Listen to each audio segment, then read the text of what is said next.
on my attention. My countrymen, they love their fiction. Words upon now, it's made with good intentions. They're calling it 1 of 200. They're saying, I have a great friend, a good friend. His name is Mike Hosking. It's a very strange other name. It said, there's 1 of 200. My great friends there, Kyle, Ginny, and someone else, a stranger. I don't know what their name is. I'm using the they thems now. So it's because I don't know. We don't know. They're saying they don't know what gender is. They're saying that we don't know about the bathrooms. They're saying that having actually the piercing through, it's not the gay ear, it's the other one, it's the straight ear. I got shot through the straight ear. It's okay, folks. It's all good. Welcome to 1 of 200. We're here. We're ready to talk about the discourse. Thank you, Simon. I've had for the 2 coffees. we got Simon here. Welcome to the podcast, Simon. Hello. We got Ginny co-hosting as well, from a different time zone. Yeah, I'm in a different time zone, not in the United States. I'm in Canada, close enough. Yeah. And first time on the podcast, friend of the cast, however. Gigi, welcome on. Hi, I'm Gigi. I host a podcast about My Little Pony, and for some reason, this qualifies me to be on this show. Listen, the Dragon Ball one got me on here. It's fine. Yeah, look, the qualification bar is in the basement. Yeah, you know. You fit some qualifications for the subject of this. I do, because My Little Pony obviously is a which way Western man in which you become either a Nazi or transgender, and you can guess which one that I've become. I was going to say you live right by Pennsylvania, but that's okay. Yeah, I do. Well, there is that too. I live in the shadow of Pennsylvania. Don't we all now?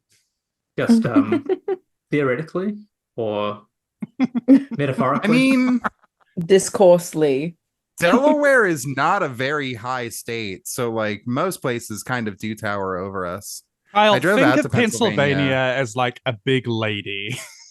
Yeah. Think of Pennsylvania as a big lady in platform boots. Philadelphia's got some really... Actually, there's a thing about building heights in Philadelphia, which we don't need to go into. Let's get back on topic. There is. Welcome to the podcast, everyone. Welcome. Cut Happy that, Mitch. No, don't cut it, Mitch.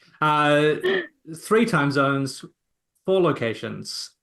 Truly international politics podcast. First thing on the agenda. We're going global, this morning, baby. Overnight in New Zealand, the ICJ finally delivered a ruling about the occupied Palestinian territories, and just outright said that Israel is doing an illegal apartheid. That the settlers in the West Bank and East Jerusalem amount to annexation by Israel of Palestine, and said it's all illegal. They have to get out and pay reparations to the Palestinian people. A huge shift in, on paper, international, I guess, statements or facts about the situation with the occupied territories. Obviously, everyone has been saying this for a long time. We just haven't had a ruling on it. But yeah, a huge shift. And we're not going to go into it right now because there's a lot to talk about. But we'll be releasing something during the middle of the week, next week, to go into that ruling in detail. But let's talk about horrible garbage instead. Oh, in Trump. Depth. Sorry? Yeah. Donald Trump, yeah. Yeah, that's the one. That's the one. I would like to ask really quick about the ICJ ruling. As you say, it is a massive shift on paper in statements of facts and such that have really just caught up to what people have been saying. But that on paper is pointed. I guess this will be in the midweek episode, but does this mean anything? For those of you who are not Model UN kids... I was an ICC kid, not an ICJ kid. Okay. Actually, I was never a Model UN kid, but I did do guest judging when I was a university student of International Court of Justice model stuff. Just sort of fell into it, and yeah, wouldn't participate in that stuff except as a judge. But this has been a long time coming, as we know, partly because, the UN General Assembly has continuously passed resolutions in condemnation of what Israel has been up to since the Nakba, certainly since 1967. However, the court itself has already made advisory opinion rulings on this effective apartheid, on the creation of Gaza as a Bantustan, right? In 2004, it issued an advisory opinion when the wall was pretty fresh. I think that was Sharon's government at the time in Israel, which was he was a Labour prime minister. I mean, so yeah, the Israeli left has been the same as this, right? Like this was the liberal position in Israel, was to quote unquote withdraw from Gaza and then wall them into a concentration camp out of concrete. The ICJ had ruled already that was a violation of the Fourth Geneva Convention. It was a violation of non-territorial expansion and exercising control in a colonial capacity and the crime of apartheid, right? However, it was only an advisory opinion. This is different, and this is more in line with just talking about the judicial consequences of what the occupation of the West Bank is as well, and the occupation of Palestine by Israel and the territories which are not allowed to it under international law. So the actual enforcement of it would generally, unless there is some sort of uniting for peace resolution, which is never going to happen, be left to the Security Council as the organ which enforces the acts that are condoned by the United Nations, right? It gives effect to them. And most of you who have, been a Model UN kid or whatever would know, but others may not know that there's something called the P5, the Permanent Five on the Security Council, which were the victors of the Second World War, we might say, the United States, Russia, China, France, and the UK, most of whom are now irrelevant. It's pretty much just the US and China. But during the Cold War, it was just the US and the USSR, which were really the main ones. And they, if anything goes against their interests, if a vote is brought to the Security Council, will veto it. So there's almost no chance that this will be enforced at the capacity of international law, of peacekeepers from the UN coming in and enforcing it, and enforcing Israeli settlers to withdraw, or administrating the Israeli state to partition the country according to its existing international borders. But as Kyle says, it has a kind of moral force behind the law. It's something that people can point to, I think, more readily now for liberals who believe in these institutions, of which there are an increasing number in the educated classes of the Anglosphere and elsewhere in the quote-unquote Western world. Yeah, and there's also a kind of liability argument introduced now. Yes, when this is all over. Yeah, where, and I think there's even been mentioned in the ruling about other states who are supplying Israel with whatever that they're using to undertake the occupation and the genocide. So things like BDS will get a huge boost out of that. There may be a lot more governments that are a fair bit more anxious about their business dealings with Israel and Israeli companies at this point. However, we'll get back to that midweek. Tune in when we get that out to you. Where were you all when the president was shot? Laughing. We were all just like giggling away, I suppose. I remember where I was when like 9/11 happened. I was like in my parents' home in the base in Singapore, and they were arguing about their divorce again for the millionth time. And I was watching the news, and I was like, "Wow, that looks crazy. What's happening in the States?" And you were like, "Wow, this divorce is my personal 9/11." I think I had the really uncharitable thought that my parents' divorce was somehow worse than what was happening on the TV. But being that I was very young, hard to make that critical thinking leap. Yeah, everyone feels that way about divorce. I don't have issues. What are you talking about? No, I was in Seattle when it happened, and I actually found out about it through a K-pop group chat that I was in.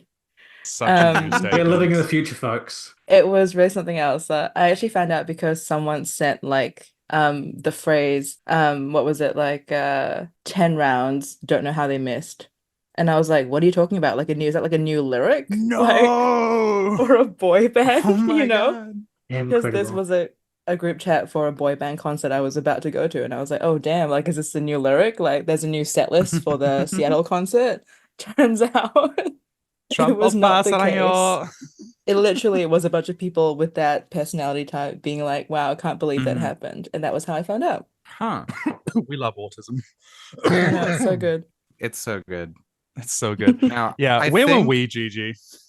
I was in this room when it happened, and I think I found out about 30 minutes later through the Twitter that I used to look at porn. That's beautiful. I'm just like scrolling, it's like boobs, but what? And when I found out, I was on call with you, Simon, Yes, that's right. and I went, oh my God, I thought you knew. Donald Trump got shot. Trump got hurt by the doohickey. Yeah. No. Yeah.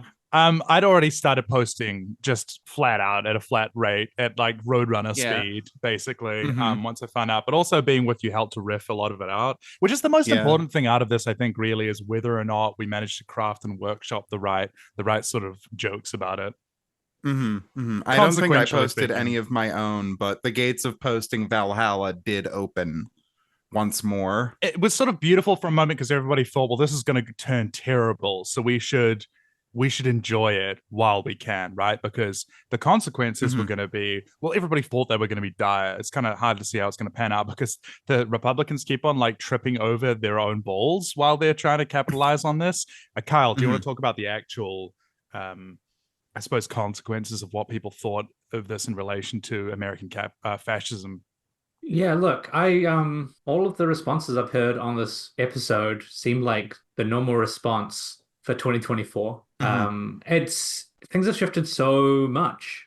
But as you say, there are real consequences of this as well. And there's this really, I don't know if interesting is the right word, but important line between this kind of conspiracism that has flowered out of this, as it will for any major event. I want to be really clear, this is not abnormal, and just rank incompetence of law enforcement and Secret Service. Actually, in the end, though, I don't think this is going to end up meaningful. And I think, as much as anything else, you're talking about the Republicans choosing or trying to capitalize on the moment. As soon as a whole bunch of them started turning up with tissue taped over their ears in solidarity with Trump as a joke, I guess, in part, but also some people doing it incredibly earnestly. Any necessity for people to take it seriously kind of went out the window. And that's not to say that we shouldn't take the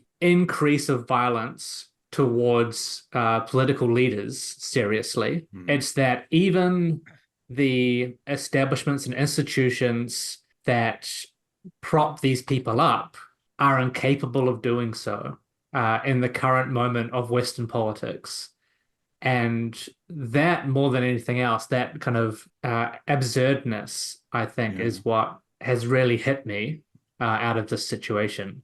Like, it's been less than a week when we're recording this. It was Sunday gone. We're recording on Saturday. And just yesterday at the Republican National Convention, Trump was up on stage with his hair still plastered up, with like 6 or 7 huge screens behind him, all showing like the same image over and over again of him pumping his fist or on the ground after the shots were taken. Like, he has just, well, I say he, but he and his apparatus have just taken this and absorbed it into his personal kayfabe, I mean, he stood up there, did the longest speech for accepting a presidential nomination that's ever existed, just becoming increasingly incoherent. And it would cut to people in the crowd every now and then with these things across their ears, just kind of looking up at him longingly. And I'm just thinking, what is this fucking world? We thought that this could be capitalized on, I think, because of 2 sort of misapprehensions which continue to hang over us. The first is not really understanding the qualitative distinction with American fascism against, say, early 20th century European fascism. But it really does make a difference that people lived in cities then. And the base of American fascism is suburbs and business owners. And there's this contradiction within it where people are so separated out from each other and so individualistic and distrustful that, unlike in Weimar Germany, where the fascists had, choir groups together and youth groups together, and that that these people are distrustful of each other, that their belief in Trump is a personal Protestant belief in a Messiah, where they have a personal parasocial relationship with him, but it's not any sort of collective action. And like January the 6th, sorry, Americans put their dates wrong. January the 6th, right?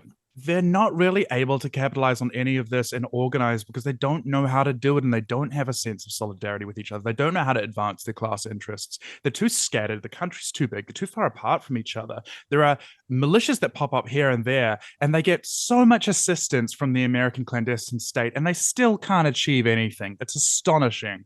And I think that contradiction at the heart of American fascism is something that gives us a little bit of hope and understanding that if we can organize, we can definitely beat this. But also as to why this didn't begin to crest a wave the way it would have, in Italy or in Germany.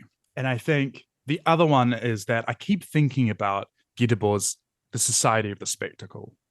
And I think if you've ever seen one of the most famous covers of that is a crowd in a theater with 3D glasses on their faces looking at a movie screen, right?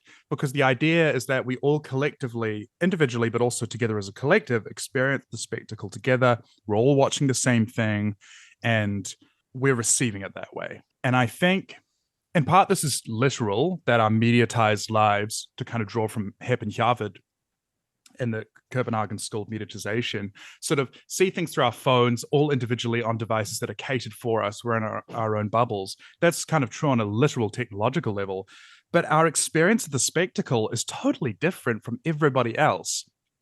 Sometimes we do have these collective experiences. Everybody posting together on Twitter is very fun and very funny, and there's kind of this understood collective endeavor. But for a lot of these Trump supporters, like you were saying, Kyle, when they look up at him longingly, they're all in this Republican National Convention together, but none of them are actually occupying the same space. Mentally, spiritually, whatever you want to call it, they are so individualistic and selfish that their spectacle is just fractured into a million pieces and everybody occupies a single shard. And I think that that's one of the ways that we have to understand this going forward, that we think of this image and we think, this is just like the 1950s, where you would see a propaganda image on the cover of Time and it would move people, or perhaps this would be like photojournalism in the Vietnam War, where you see a horrifying picture, it makes all the papers. Suddenly the public perception begins to change about it, but we're not all looking at the same playbook and we're not all singing from the same book of common prayer anymore. And that's something that we really need to grapple with, I think, in understanding the adversary, right, in these fights.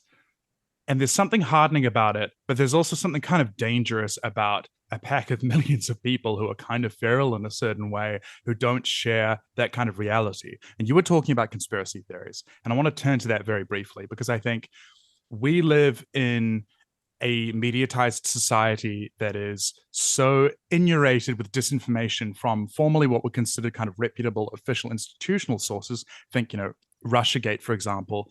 We're so saturated with it that I think it is really entirely reasonable to look at an event which is historic, or appears to us to be historicized, right, in terms of our media repertoires of meaning and our ways of understanding the world, like Trump getting shot, and saying, oh, well, perhaps there's something else to this. Perhaps we're seeing things from a certain perspective. Maybe we should be suspicious about this or that. And I absolutely understand that, because there is very little way of understanding and getting to the truth of things. And I think we're very suspicious about everything because we're made suspicious of each other. And that's not to say people are wrong or right or whatever. I think that that's a matter for another time. But it's something to kind of keep in mind, I think, about all of these events, is that kind of made me realize, oh, I too couldn't have told you within the first 30 seconds of seeing this, wow, this is just a thing that happened the way that it's presented to me, because I can't tell. Yeah, absolutely. And I think inherent to that, the way in which, that one photo of Trump with his fist raised was just everywhere. Immediately it was like, wow, this is what a great American hero. A whole bunch of people who were like anti-Trumpers were like, I mean, I don't like Trump, but you gotta say he's a true American, and the like. But then with the RNC and with subsequent Trump appearances, he just threw that in the trash. Like all this kind of the heroic narrative, him looking heroic, him looking like he was fighting back, It was just entirely the work of the photojournalist who was on the ground at the time, like just really good at taking a photo. Taking the best photo of their life. Right? Well, Well, I mean, no, Yeah. he's been around for a Well- while. Oh wait, you're right. I He forgot. took a photo That of is, sorry, don't worry about it. throwing the shoe at Bush. Yeah, It's one example. Yeah. I forgot. Yeah, but Amazing. we know who that is now. Amazing. it's just been put on a conveyor belt and then turned into like dollar store trash by Trump Yeah. because this is what he does. You know, this is how that machine works. He wasn't Dollar he had, store trash. He had beach T-shirt fodder. no, A absolutely. picture that it shows up next to a hashtag on The aesthetic Twitter. of fascism is kitsch, right? That's always been the Yeah. case. The Frankfurt School talked about that. It was on t-shirts within the hour. Yeah. Mhm. You know, Trump 2024 with this image. And I just don't think you can underestimate how much that destroys the value of things. And how quickly Trump can soil his own underwear. Yeah, I think we knew that already. Jesus. You Surely, can do it pretty surely quick. Buckingham still hasn't beaten in that contest. No shade. I was going to say the reactions that I was seeing from people that I suppose come across because they're people that I follow who follow someone else who follows someone else, whatever it is, your feed sort of your algorithms kind of what your own one is, was people looking at it and saying, oh my God, it's Jova when they saw the photo, because we just had the section where Biden and his team were saying, no, it doesn't matter that my brain is melting out of my ears. I'm not going to go, listen, Jack, I'm not going to die. I'm going to live forever. Listen, Jack, I gotta run. I got to run. I'm gonna be president. All right, and I'm gonna like run this for is the president thing. again. I'm going to drive a long car to the Oval Office. People were doing that compare and contrast. Yeah, and they were saying, because we just come from that, and I think seeing that photograph, and we all exist in this period in which we think that the world is composed of photojournalism now, that we still experience the world the way that media and newspapers used to be when newspapers used to exist. And it doesn't anymore. It just doesn't work that way. Everyone, rescind your apologies to Alex Garland for Civil War. I will never apologize to Alex Garland. There were people that were like, maybe, and I was one I of guess them. it turns out, I don't know. Also, while you were talking, Simon, and you were talking about the spectacle and everyone having their own thing, I wrote down personal pan pageant, What? like a personal pan pizza, No. but for the No. spectacle. No. I don't know what that is. Is that an American treat thing? No, stop calling it an American treat. No, I'm so incensed. Is this Delaware style pizza?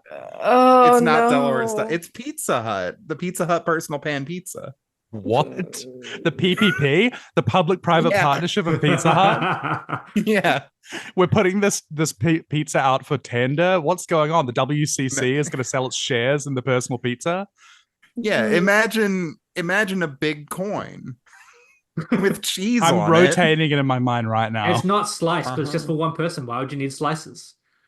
It's 4 slices actually, because it's a circle and you still like take out a little wedge. Yeah, I don't know how to explain it, but like, so in terms of, I don't know if anyone else has seen this stuff. Maybe my algorithm is worse because I'm now like in North America. But within maybe like the first hour and a half or so of the shooting happening, I think there were maybe like anywhere upwards of 5 people misidentified as the shooter. And like once we Yeah. actually Didn't got Reddit. and once we actually got the name of the shooter, there were still people posting photos of people who were not the shooter, but attributing them as photos of the shooter. And those photos were also being like obviously reblogged, retweeted with abandon by pretty much any commentator on the right. I in can't believe they America. And there are- transvestigated a cis person. It was No, wild. actually, there was one of the people that Yeah. was being shared was a trans woman. Yeah. Exactly. So it was just pretty, to me, it seemed like I saw like maybe the 6 or 7 different faces of Thomas Crooks or whatever on the internet before Mhm. I went to With a news name like source that, they was should have like, known, really. I think Australian one of the parents. J.K. clearly. Rowling ass assassination. Yeah, the criminal Thomas Crooks. Yeah. I think one of the things about this, and it hasn't really been talked about in depth yet. One, because it's probably more of a leftist analysis. So why would the media do that? And 2, a lot of people think it's a matter of propriety. And so you're not allowed to do this. But that's the fact that, we know it's likely the shooter was a conservative at this point. I think that's probably a fair thing to say given what we know. But the case that it's Trump and his adherents, they have created an environment where this kind of stuff happens. And the way in which the entirety of that environment immediately started screaming about Democrats and projecting onto Democrats that they had caused this by saying that Trump was a fascist or comparable to Hitler. And therefore, people were going to go and try and kill him. And of course, there's the people that are calling Democrats do call Trump a fascist and compare him to Hitler. And then immediately there's like a massive outpouring of support from Democrats at large against all political violence, which I hope is some sort of eye-opening event for people that are maybe on that line between liberal and maybe leftist, but probably not. Yeah, I'm just a baby. You wouldn't shoot baby Hitler. I'm just a baby. I wear the diapers. I think this is the other thing, right, Gigi, is that there's this language around it. And I think that's part of why this hasn't been talked about at all, because they don't want to, people in liberal institutions, they don't want to seem like they're adding fuel to the fire by saying, hey, you know what, it's kind of Trump's fault. Because, as much as the Democrats have castigated Trump and his followers for, doing pretty fascistic things, Trump and the GOP have been saying we want to execute people. We want to lock up members, like democratically elected people. Everyone in the DNC is a pedophile. Someone, Second Amendment, what's the one from Trump? People with Second Amendment might have something to say about that. And so it's actually kind of concerning to me that we have seen so little discussion from that angle. Now, this is a really big question for me is if liberals are going to say, we say no to all political violence, what are they going to do when a real January 6th happens, when a bunch of the militias that Simon was talking about do kind of band together and just start executing people? Like, okay, you're just going to roll over for that then? And I think that people kind of more towards the liberal center, and this is just descriptive, this is not derogatory, this is just a descriptor of people's politics, need to start grappling with the fact that we are kind of heading in that direction, and what that means for their political values and how they side or who they give their support to in a political and discourse environment where regularly people from the center all the way up to like Nazis are saying that Antifa are as bad as Nazis, because really like Antifa are trying to be like the front line trying to stop this stuff. And I just think people need to have a better understanding of who's on their side. They have rolled over. There have been, I mean, they probably predate that probably since Roe, right? But there have been acts of political terrorism against abortion providers and healthcare providers for women in the United States since the 90s, at least. And liberals just always roll over. They don't protect people at all. They don't care. The reason why, I don't think they're necessarily trying to tamp down on the fire, and they talk about political division, right? But I think in reality, what the attempted assassination of Trump brings home is their class solidarity. Oh, we're these people too. He's actually kind of one of us, and we don't want to encourage this for good or for bad reasons. And going back to the identity of the shooter, I don't know, you have a much better memory for this, Gigi, but if you want to briefly talk about the November Kelly tweet and why people have been thinking that, which forms, I think, quite a good transition, if you will, to the next topic. Yeah. What I was actually just thinking about November Kelly because of the aren't we all? She made a comparison of it on a podcast that I think might have come out today that I haven't listened to, of the current moment to like a bleeding Kansas, let's say. Where there is like violence erupting without like any actual sort of like endorsement. But yeah, the analog for the free staters here, as it were, actively try to discourage any sort of John Brown happening. But yeah, the tweet that Simon's referencing there is like me, age 13. Please don't be trans. Please don't be trans. Please don't be trans. Please don't be trans. Please don't be trans. And then me on July 13th, 2024. Please don't be trans. Please don't be trans. Please don't be trans. Please don't be trans. I'm not going to lie. When it came out that the shooter was like seemingly straight, cis, white guy, registered Republican, I was like, woo, let's go. Yeah. Yeah. Yeah, it's It's a relief, right? It's a relief. Mm. Feels so good. Because these are always, that must feel so good for Trump's ear. No, because it's always used as a cudgel, right? Like the 4chaners, online right wingers, whatever you want to call them, will always be like, oh, the Boston Marathon bomber was secretly, this queer identity that we want to kill and destroy, and or like minority or immigrant or person of color, whatever it is, right? The Denver nightclub shooter, who they said was non-binary, at least for a little bit immediately after arrest, right? There's been like 3 or 4 examples of trans mass shooters, allegedly, at least. This is like the number that you'll see conservatives mention for this, about like the danger of transgender gun violence. But like, you compare that to the number of non-transgender mass shooters, and it's absolutely ridiculous that you would like try to point to this handful of things and be like, oh my gosh, there's a transgender violence problem. It's always a we know they're going to weaponize it, but against who, for how long, and how intensively, right? Is the question that it always has to be asked. And I want to come back to something that you were saying, Simon, around the RNC and how everyone there is fractured, how we don't really have political spaces for fascism in quite the same way as we did decades ago. But there is a place where that's happening, and that's in megachurches, that's in the evangelical movement. And it's a part of the reason why that has become such a transplant into the GOP.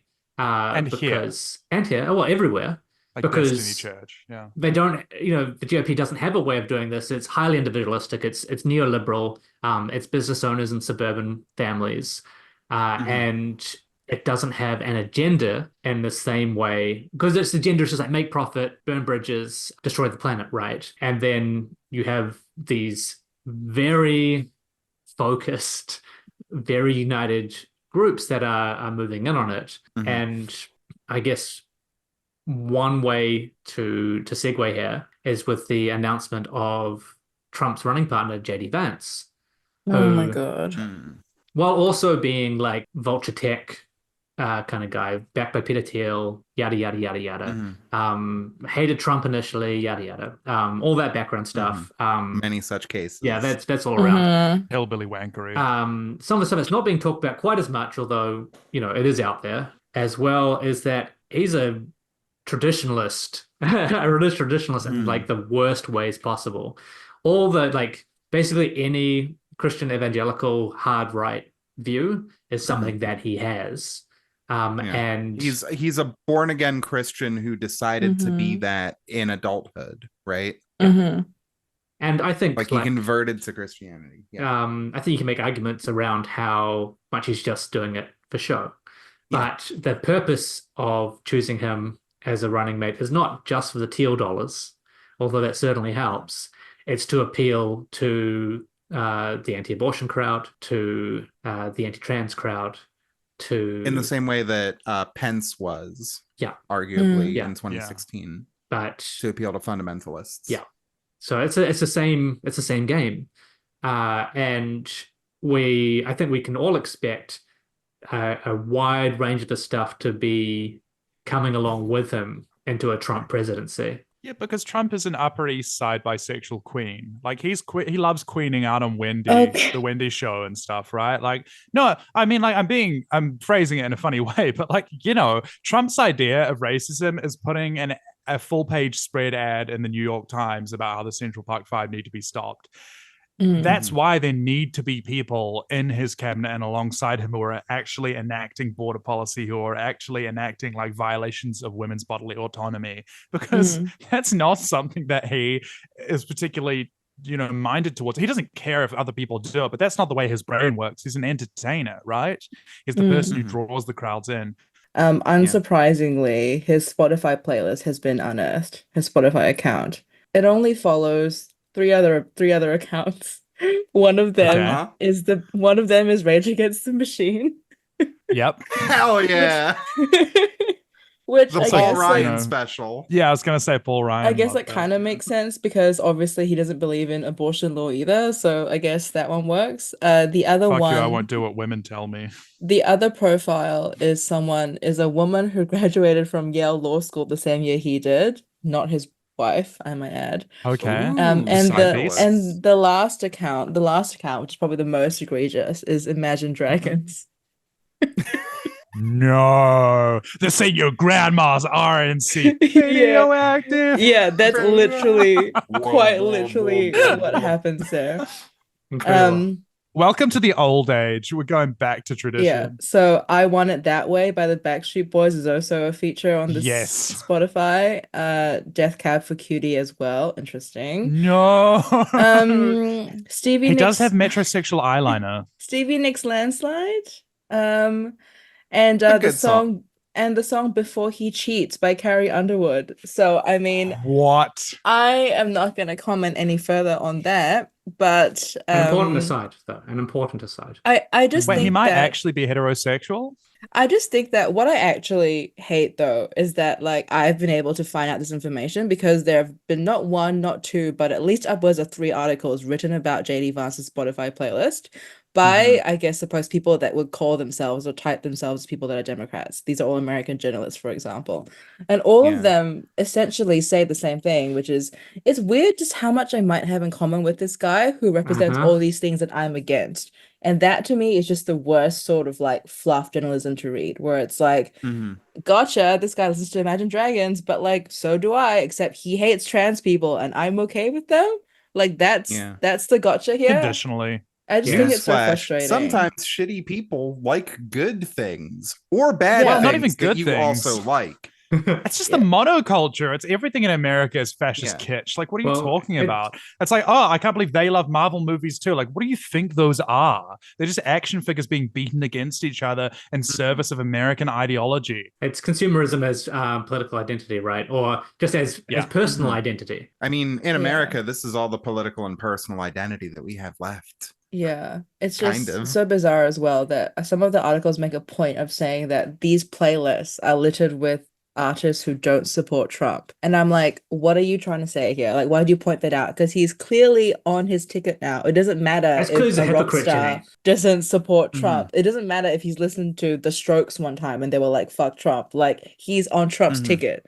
Like, we don't need to have this discussion. We don't need to have 2,000 words belaboring the point, or to have JD Vance's SEO on being anti-abortion clogged up by how much he loves The Strokes or Imagine Dragons Radioactive.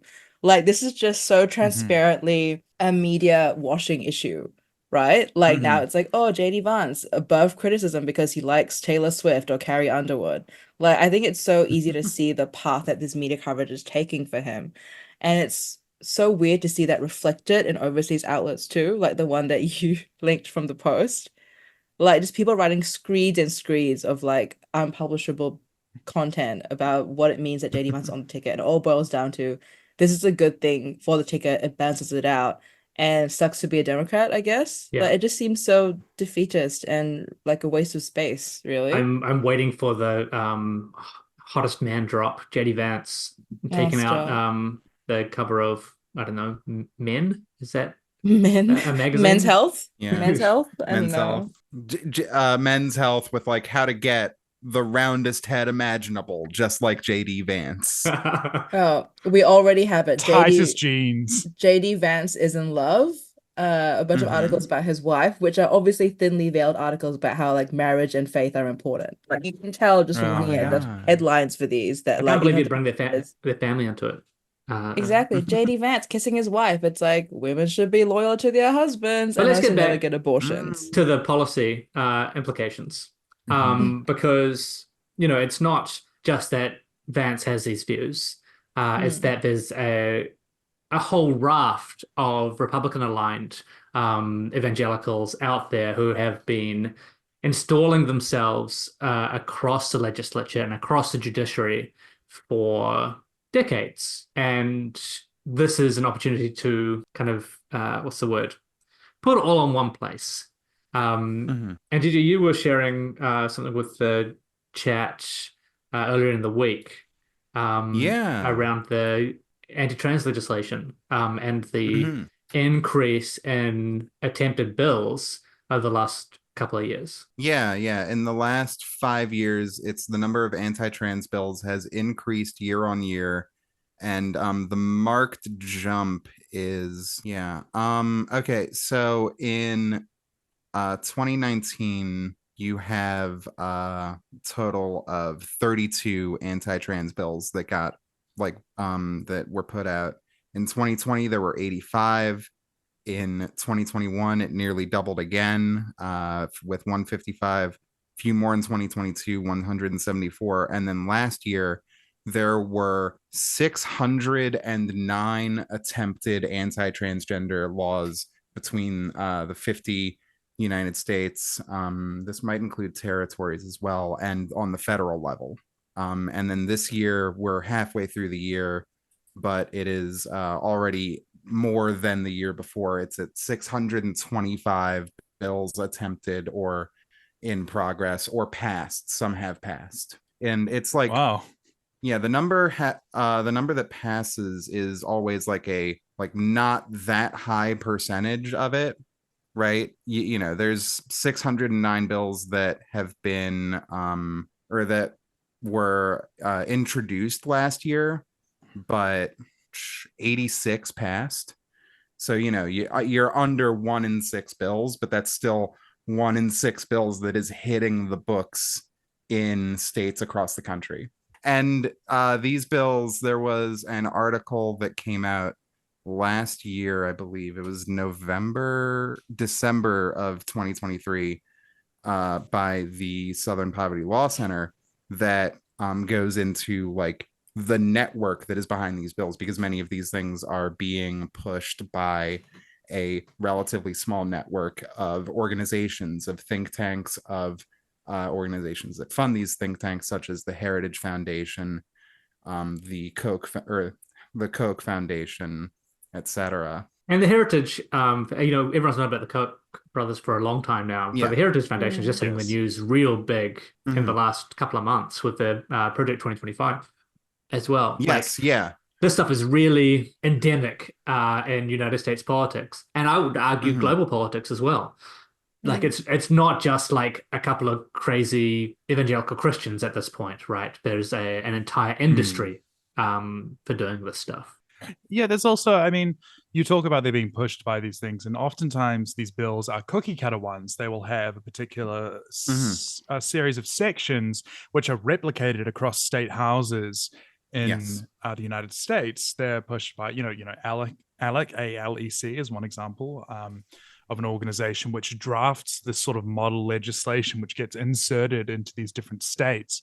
So the reason why they can pass the sheer number and put forward the sheer number of bills is primarily through that.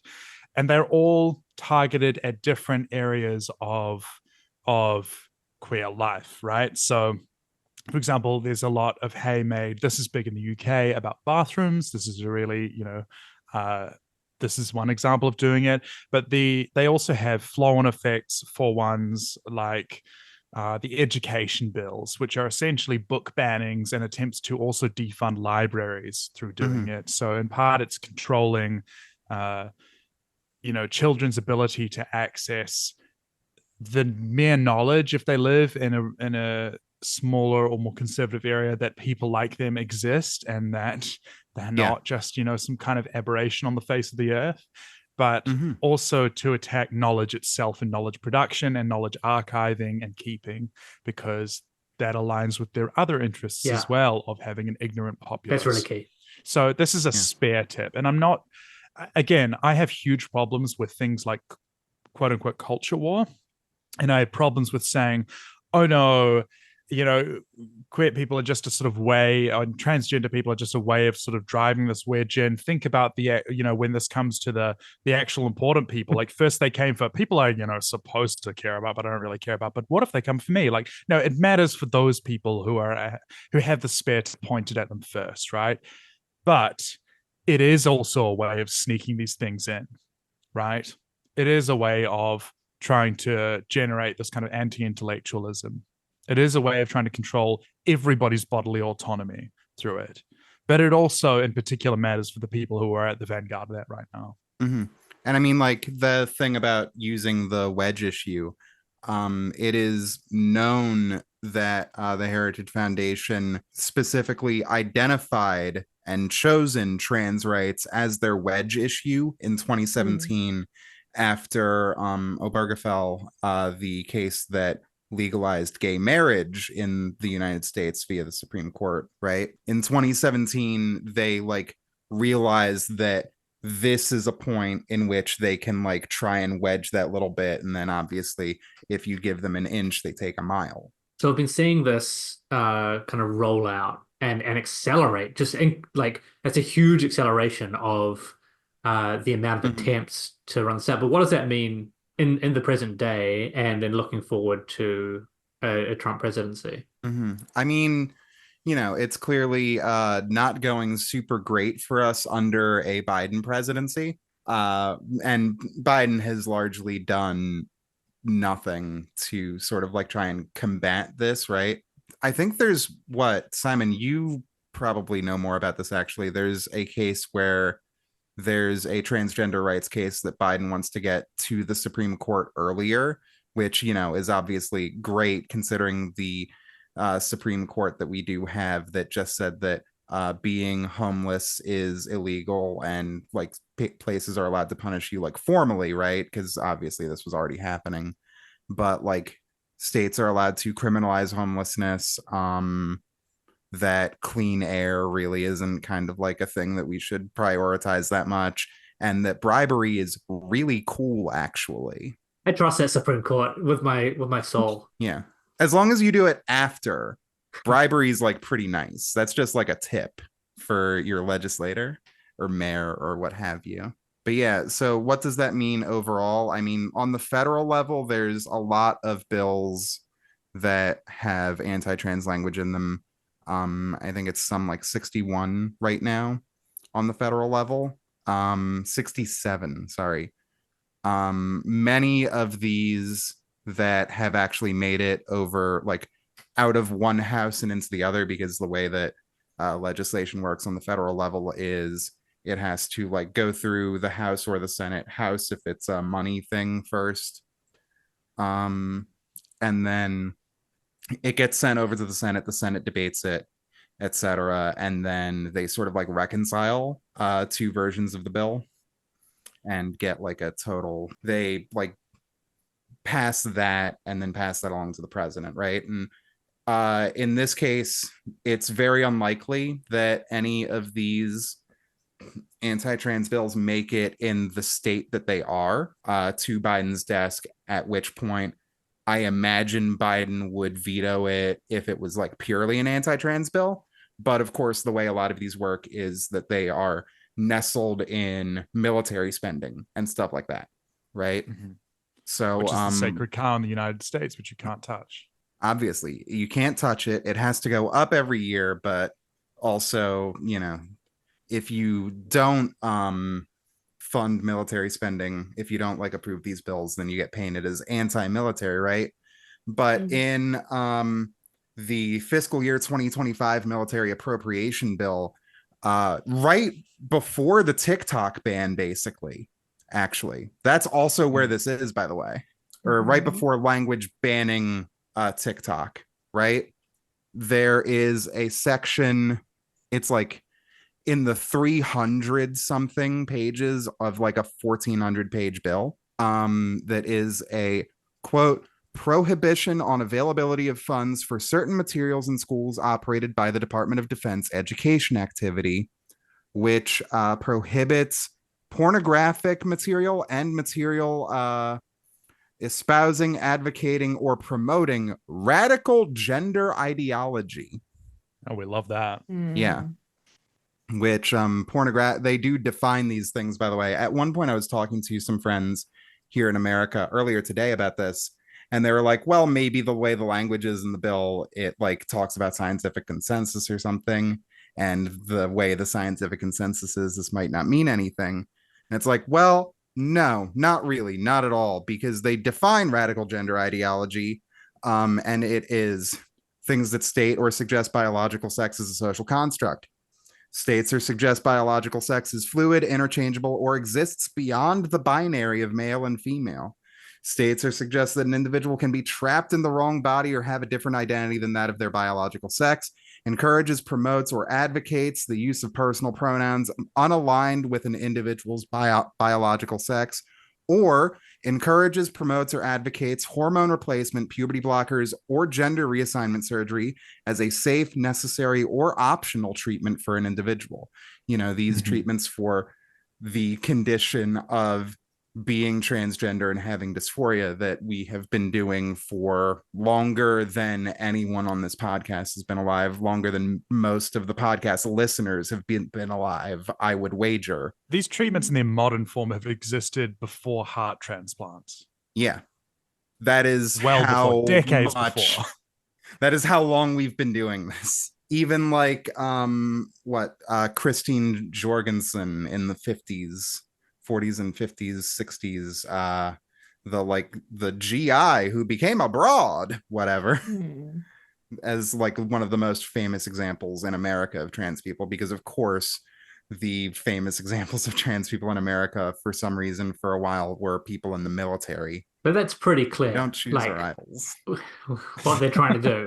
Like they are being incredibly upfront about it. If you look at United States and Scometti being the Attorney General of Tennessee, there was a case, I think it was LW against Scometti, which came under, was it the Sixth Circuit, I want to say, because the United States at the sort of federal court level is split into different regions.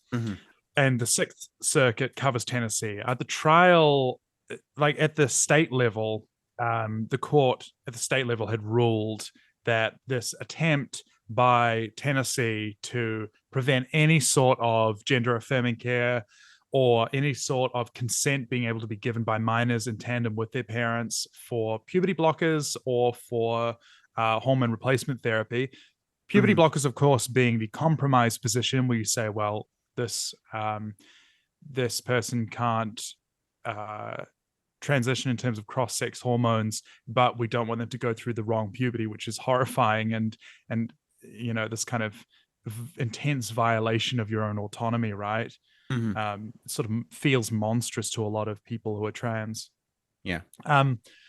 Tennessee attempted to stop that. The court in Tennessee at the first instance had said, no, this is a violation. You can't rule this because it has too many other implications on a whole number of other aspects of medical and healthcare, which it does. And in fact, we've seen similar attempts in the UK have had real flow-on effects with Gillett competence, for example, and of the ability for teenagers to procure abortions and other vital aspects of healthcare. But also, we know that this is particularly targeted because puberty blockers are something which are also administered to cis children who are going through precocious puberty. Say, for example, you know, a 9 or a 10-year-old who shouldn't have started going through puberty but does, they will be prescribed puberty blockers. In fact, almost all aspects of transgender healthcare started as medical technologies and therapies for cis people, because of course there's no actual funding for transgender healthcare to be researched on its own, right? Despite what, you know, the Republican and conservative establishment will tell you that, you know, that people are doing this to your kids because they're making money off the healthcare, trying to get funding for transgender healthcare and funding for studies like specifically on this sort of thing is fucking hell. Yeah, gender affirming care for estrogen, for example, and estradiol comes from menopausal women. That's where the technologies come from. You generally see the same doctors about it. At the Sixth Circuit, the federal appeals level, the court then reversed that and said, no, the state is able to, and its attorney general are able to ban kids from accessing puberty blockers, and it's able to ban doctors from having an actual one-to-one real relationship with their patients and give their patients the life-saving care that they need. Because I want to be clear about this, that the consequences for kids who are sharply aware of what their identity is and sharply aware of who they are and are denied that and are forced to go through the body horror of the wrong puberty oftentimes kill themselves. This is a state violence policy. This causes deaths, right? The refusal to give vital health care to trans children is a death sentence for many of them, and it's a deliberate attempt to wipe out queer people. So, considering all of that, this case was going to end there. But the Biden administration has taken the unusual step of joining this lawsuit and bringing it before the Supreme Court of the United States. You know, the Supreme Court of the United States, which is 6-3 in favor of the conservatives, which, as everybody knows, is partisan Republican in particular and wants to stick it to the Biden administration however it can. This has caused a huge concern among people who are actually paying attention to it, although, of course, it's being championed by all of the liberal publications who love that the Biden administration is, showing it them who's boss and really showing these institutions are able to administer to the United States. Because rather than just being a ban that is eligible within Tennessee, now the question is a wider federal constitutional question under the Equal Protection Clause of the 14th Amendment to the United States as to whether or not federal-wide trans healthcare for minors can be banned and may go even beyond that. So the Biden administration appears to have made an own goal, but in reality, they don't give a shit about trans people. That's just a political football, much like Roe and Wade, much like abortion rights in the United States, to try to drum up support, to send you emails to say, now more than ever, we need you to give us $20. It's just a form of advertising for them. And in doing so, they've endangered every single transgender person in the United States who is under the age of 18. Yeah. Dead name. Every single democracy is on the ballot this year. That's good. Holy shit. Because for very obvious reasons, now that this is no longer a case which is primarily being heralded by parents who actually care about their kids' lives and about these kids who they're representing, right, against the Attorney General of Tennessee, Scometti, it was better known for other work, including preventing the EPA from being able to make judgments on pollution which is racially targeted against minority communities, like just pouring effluent into black neighborhoods and that, he was very much against that. In doing so, they've done two things. One is to make this a constitutional question for the entire United States, which is a huge problem and issue, rather than this just being Tennessee's problem. And the other issue that's related to it, as we've seen, this has been a radical court that continues to be quite judicially active and taking every opportunity to expand the power of the state into intruding into people's autonomy and lives wherever it can. And expanding the conservative project, is that by associating it with the Biden administration itself, it's become a lightning rod for conservatives. So where previously it could have been, even if the parents themselves just decided to take this to the Supreme Court of the United States, which may well not have done if they hadn't been joined in the lawsuit by the Biden administration, this now creates a lightning rod, because now this case and the facts of this case and the lives of these kids are now associated with Joe Biden, a really unpopular figure who Republicans know to hate, and a lot of people are really more than mixed on. They think that he's just walking around with Parkinson's disease, which he probably is. This is a huge issue for obvious reasons. I would also like to add, because the case in question is a ban on gender affirming care for children, right? A ban on puberty blockers, and this has major implications, obviously, but also this may not surprise people. It rarely stops at banning gender affirming care for children. What? Right? In Florida How could last that year, be? there was an example. I know. just they told me when I said that this wouldn't stop there, that this was the slippery slope fallacy, and I lost the argument because if you can name the fallacy that your opponent did in Reddit rules, you won the debate. Fallacy. Right. So yeah, this sort of thing rarely stops at the the treatment of children, although the children are obviously like one of the big spearheading things for many conservative causes, right? Won't somebody think of them? But there was a law prohibiting hormone block or puberty blockers for children, people under the age of 18 in Florida, right? But in that same statute, there was also the thing of like a patient over 18 must have informed consent in writing. They have to have a consult with a doctor, and they have to be physically in the same room. There's a barrier right there. And there's like a specific form that you have to do.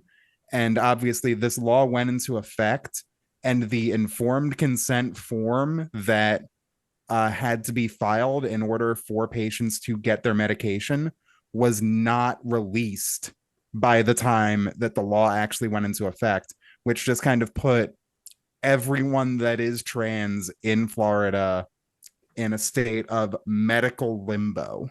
Because you have to do this form, but the form isn't out and you can't do it, and you're just kind of like fucked, right? And they can say, oh, it's just a bureaucracy. What an unforeseen circumstance. And also in that same bill, there is a prohibition on state funds being used to pay for sex reassignment, which means that every person that is on Medicaid in the state of Florida can no longer get, SRS. This has been replicated in the United Kingdom contemporaneously. I can't remember the name of the case, but there was recently a case that had just been taken up because of the attempt by the Secretary of Health in the United Kingdom, just before Parliament was dissolved before the election, for it to have for a ban on puberty blockers and all other kinds of transgender health-related medicines, specifically and only for transgender youth, by the way, not for cis children who are still allowed these. Under Section 62(1) of the Medicines Act 1968, which in the United Kingdom is a law that just says that the minister is able to prohibit the use of medicines between a GP and their patient, right? So it sort of intrudes on that private relationship. It's a controlled substance law. It's very old. And there is essentially no precedent for doing so in this particular way in the UK. This is a great advancement in terms of the reactionary project of attacking minorities through their healthcare and attacking their bodily autonomy. And there was a judicial review case that just had its hearing. I'm not sure if it's had its outcome yet, a few days ago. And if you want, there's a really good thread by Transactual CIC, which was essentially live tweeting the case. And that was something that I was following to see the arguments of the lawyers as regards it. And you will be not shocked to hear that the basis for it is the Cass review, right? The Cass report, sorry. Famously which bad. I think we've talked about. Yeah, and we've you've talked about it before. Finley's talked about it before. Yeah, we've got episodes on this. You can go and look back through 1 or 200 articles and episodes, and we've talked about this previously in further depth. But like what Gigi was saying, this doesn't just extend to youth. In fact, the Cass report pretty much says, oh no, in fact, maybe up to age 25, people don't have the mental capacity and the Gillick competence to be able to talk about their own healthcare needs with their own GP, and that the state has to intrude between that, right? And there have been mostly criticisms from international health organizations, the American Pediatric Society, through all of the WPATH ones, the World Transgender Health Organizations, and all of these, a number of groups of doctors worldwide have condemned the Cass report for essentially being just trash.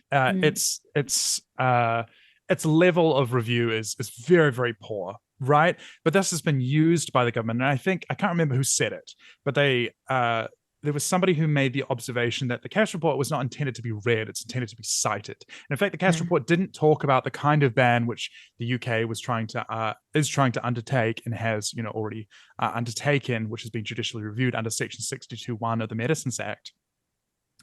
But nevertheless, it's being cited by the lawyers who are standing against the claimants in that judicial review case as a reason for why it is valid for them to be able to prevent private GPs, for people who are paying privately out of pocket, not through the NHS, to be assigned puberty blockers if they are trans, not for any other kind of person who may need puberty blockers, right?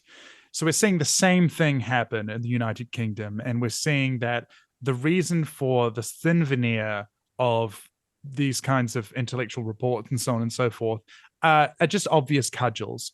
And it's kind of frightening the extent to which the UK, in particular, because both parties are vehemently set against trans people and against queer people generally, are accelerating this. Wes Streeting has gone ahead and gone a step further than the Conservative government. And in the meantime, while this continues to be under judicial review in the United Kingdom and through its court system and through its judiciary, has already gone ahead and has used the executive power of the Labour Party in government, in the executive in the United Kingdom and in Westminster, to cut out trans healthcare.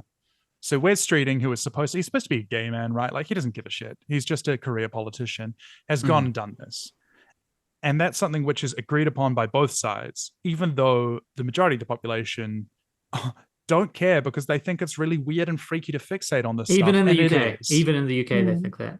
Yeah. It's I think this is one of the other things that often gets missed, right? Is that this is an international movement who are trying to do this stuff, and they're doing the same playbook everywhere. And as we alluded to, we've talked about this previously on the podcast. They try and use the same things here. Everyone was trying to refer to the Cass report. They're doing it in Australia as well, with differing levels of pushback. I think both New Zealand and Australia have been better than the US and the UK, thankfully. But God, I hope so. They have. It's very easy to do better than us. I know. Yeah, the bar is literally in It's hell on the for ground. that It's kind of under the stuff. ground. But those things still have their adherents here. They still have people who are coordinating with groups internationally to try and both attack trans rights as well as use that as a wedge issue to decrease bodily autonomy and medical autonomy. Yeah, the presence of TERFs and transphobes within New Zealand online spaces, almost all of it comes from the United Kingdom, because that's where a lot of this is located, right? And it's really obvious once you look at where these sock puppet accounts and so on and so forth are coming from. And for the kinds of commentators which are trying to push this in New Zealand, where their talking points are coming from, it's the same thing.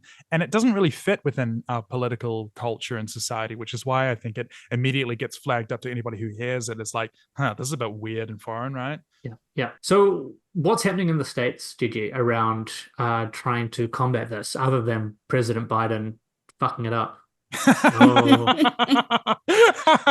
I mean, so it actually kind of does come to that individualized sort of thing, because there really there is like the Transgender Law Center, the ACLU will take up some cases on this, but there was definitely something with you saw this in the Texas state legislature, right? When you have various anti-trans bills that are going through, and also abortion bans, and also, bans on all sorts of other things that people would say, or, in the Texas State House, where there's all sorts of like trans care bans and abortion bans and sports bans, because they really care about sports. They really care about sports. My mom is like mostly cool, and then every now and then she'll like, or okay, mostly cool is not the right word, but sometimes my mom's like weirdly cool about it, and then every now and then she'll rant to me for an hour about Title IX. They really care about sports. But like, you have all of these different legal fights going on at the same time, and all these different like activism actions that have to happen, and there is overlap between these groups, right? A lot of the people that would come out for trans people are also coming out for immigrants and also coming out for abortion. But there's just so much happening in these places that it kind of fractures those movements, right? Because people are only able to come out and do so much. And in the case of transgender legislation specifically, there's like parents that have had to create organizations themselves because these larger national organizations that, like the ACLU is the biggest example, that are supposed to have your back when you're doing this sort of thing, are just completely dropping the ball and not like setting up any sort of ground game, right?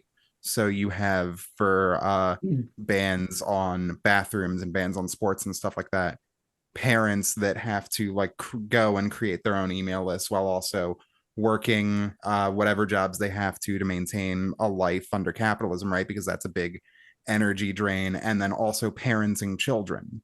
So there are people fighting, you know. There's also a lot of people, it feels like Aaron Reed is one of the larger journalists covering this sort of stuff on Twitter, right? And like doing a Substack. And there's a lot of people that like have eyes on that, and that's good. But it does feel sometimes like a lot of people just kind of have eyes on that performatively, right? Because to be liberal is to watch the suffering and just sort of shake your head so that people know that you don't agree with it, but then not really do that much to stop it. You just observe the blaze. I'm glad someone was here to witness this atrocity, because otherwise no one would remember. You not being able to take your shot made me think about how I missed my shot with you. Oh no.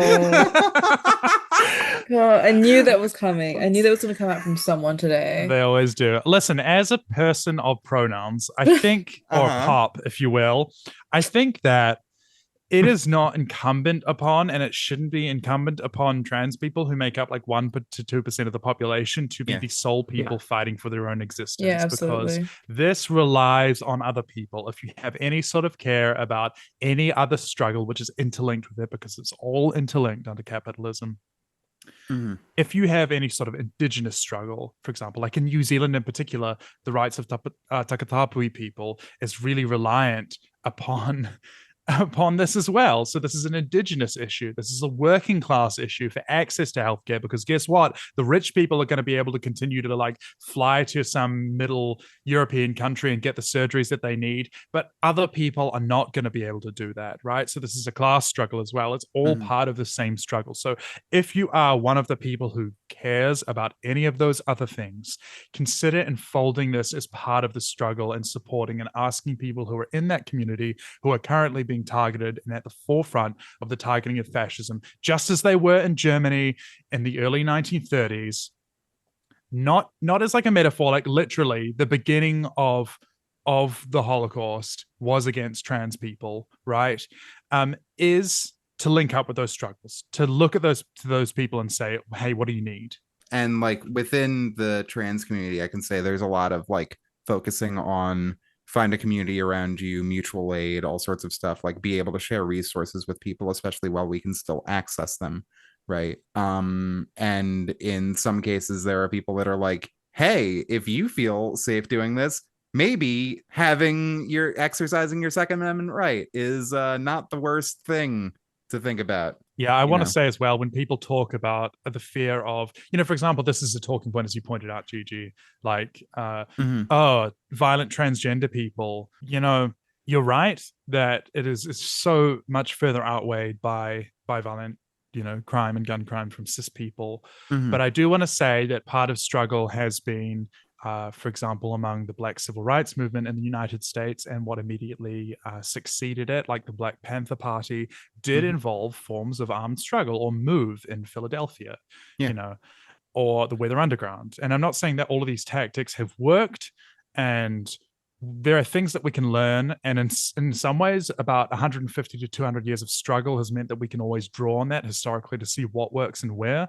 But in the United States, I think, unlike here, where we have, a very different approach to gun laws, it is worth getting together with people and learning how to have self-defense for your community if need be. And that's one part of struggle. Ronald Reagan passed gun control laws famously when he was governor of California because of fear around the Black Panthers. I think that might be a good place. Oh, yeah, unless you got one more. I was going to say, I think that this is all maybe an important thing to remember as these sort of fights happen, is like a thing, not to necessarily be alarmist, right? But we had a handful of years where trans stuff was like not great, but like kind of more chill, right? Where we weren't the focus of the conservative outrage machine, right? As it exists in America. And then now transgender issues are way more visible than they used to be, which on one hand means that there are people finding out that they're transgender through this, which is good, but there's also people dying, and likely more people dying if conservatives get their way. But I think it's really important to remember that all of this stuff is like relatively recent as far as legality or illegality of things, right? And this is kind of the truth in a lot of civil rights struggles in America, is where I have the most experience, because I'm an American in America, and therefore I'm not the most educated on other places. It amazes me the things that, say, Simon is able to cite as far as American legal cases. It's important to remember things like in 2008, when I was 14, candidate for president, Senator Barack Obama, was not pro-gay marriage.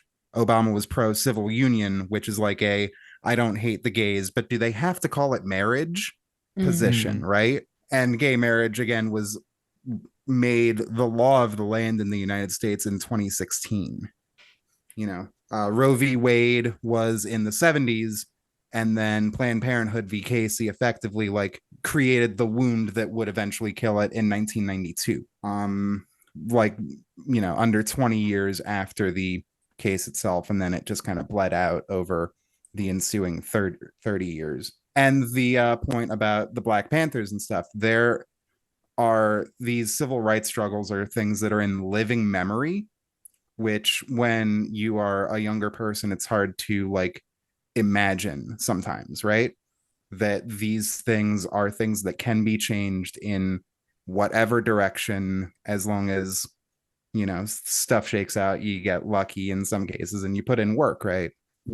Like the Planned Parenthood v. Casey thing happened before I was born, but there are people that probably listen to this podcast that were alive then, and then there are people still alive who were the first children to go to a racially integrated public school in America, right?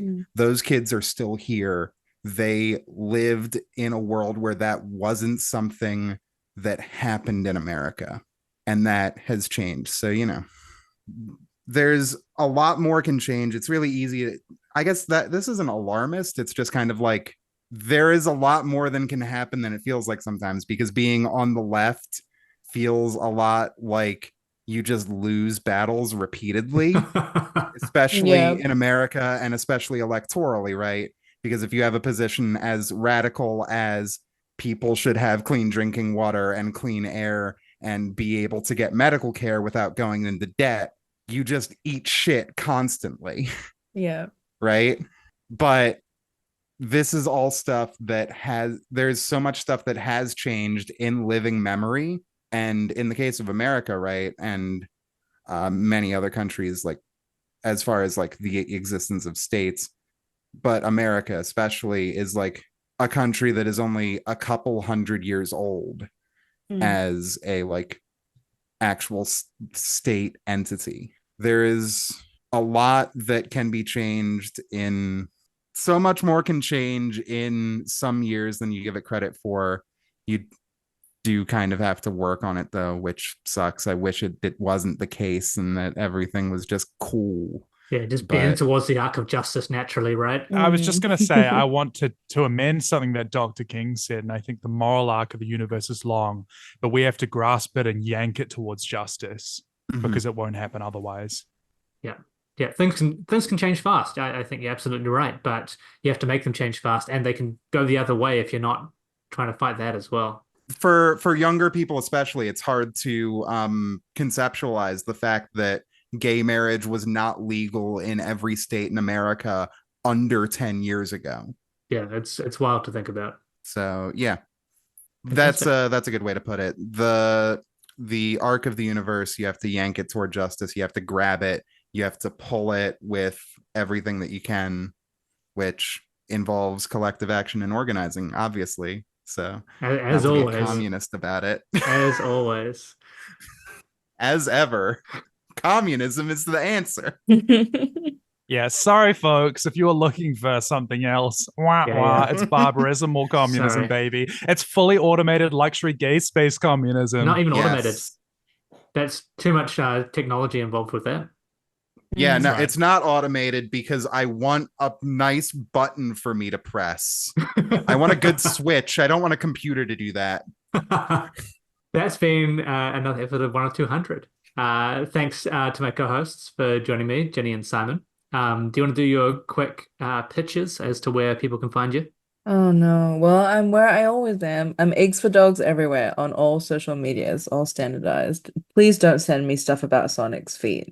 Like, I think we did an episode once where someone mentioned that they should send me Sonic feet content. Don't That do should that. not happen. I don't want to see Sonic's feet. I would never say that. Ginny, how many people are sending you Sonic's feet that you feel a Look, need to do Okay, this? after the podcast. After the Yeah, podcast. don't answer that Simon, right now. Sorry. Simon, where can people find you?